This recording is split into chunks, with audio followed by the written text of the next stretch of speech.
পৰা আমাৰ দশম শ্ৰেণীৰ ছাত্ৰ ছাত্ৰীসকলে এটা ফণীপ্ৰবৰীয়া চৰা নামৰ এটা অনুষ্ঠান আৰম্ভ কৰিছে।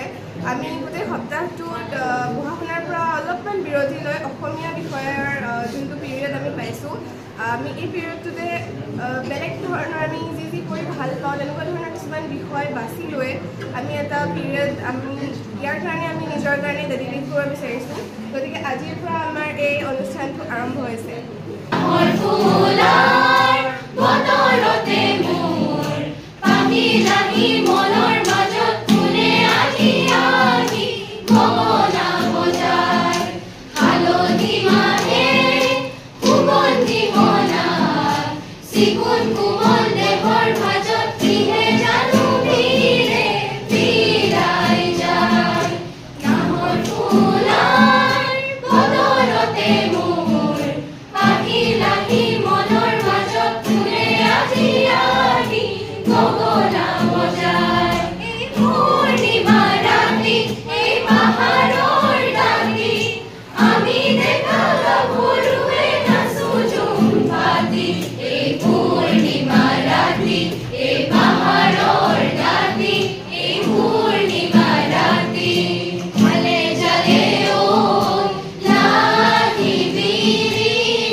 তোমাৰ পদুম চকুতি